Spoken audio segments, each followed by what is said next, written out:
Hello and welcome everybody. My name is Ken Potch and I'm a teen volunteer at Largo Public Library. Today I'm doing a game review on Don't Starve Together. So this game on Steam and it's the multiplayer version of Don't Starve if you guys know that game. Right now they're having a sale on it.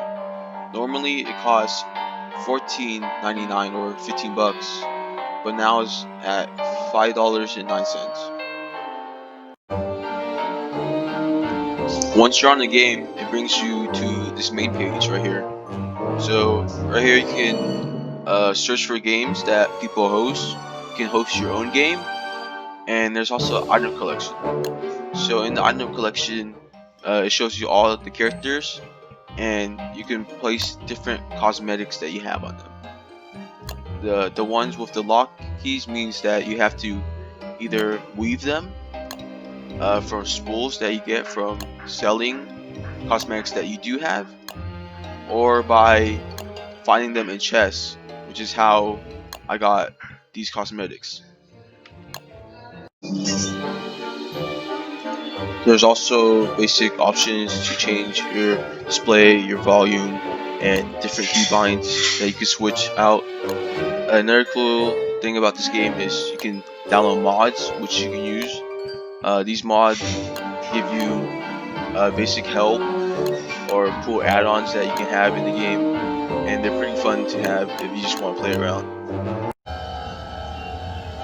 So once you create or join a game, you have to select the character. So these are all the characters you can select from. Each one have unique abilities and weaknesses. So I'll go over some of the few characters. First, you have Winston, which is the basic character. He doesn't really have any weaknesses, but one of his strengths and uniqueness is that he can grow a beard, which can be used for crafting materials. And one of the things that beards are used for is for effigies. These are if you die, you can come back alive. So more examples is Willow.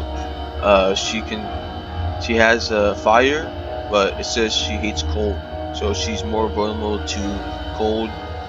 This is especially hurtful in the winter season. You see, as in the game, there's different seasons you go through. Goes through all the seasons, and there's different challenges with each one. Moving on, there's Wolfgang. He's pretty strong, but he gets weaker as he's more hungry. So those are just some few examples. I'll quickly hover over each character, and feel free to pause to see their different abilities and weaknesses.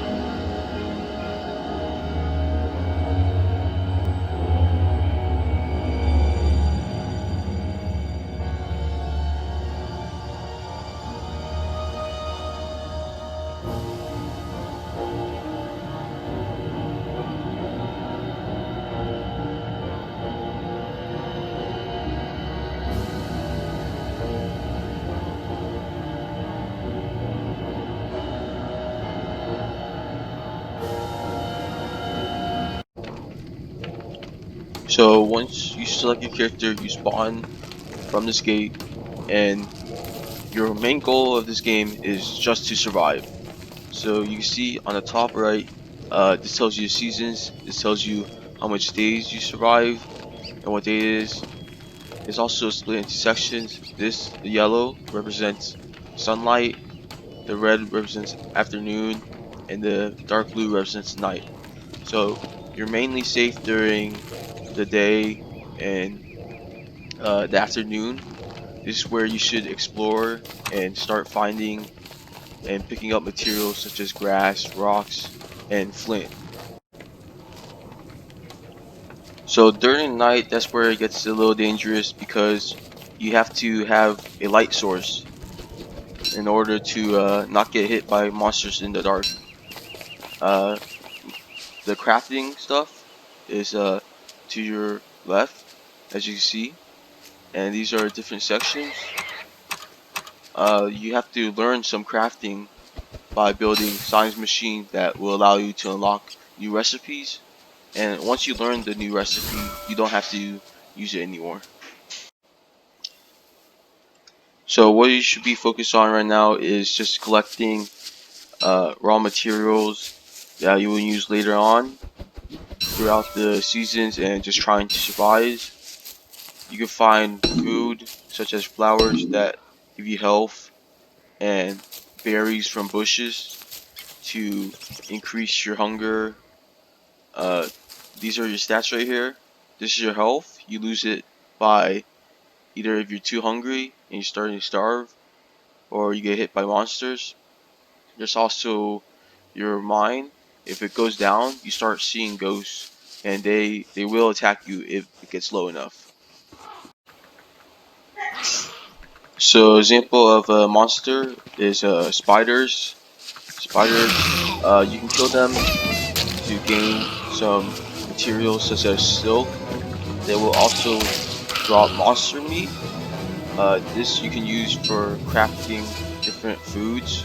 Silk can be used to craft different tools and items as well. And if you're lucky, you can get spider glands. This will allow you to craft healing items.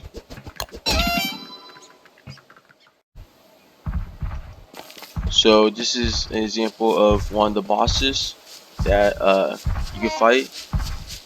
This one's more friendly than other bosses that just are hostile and just attack you.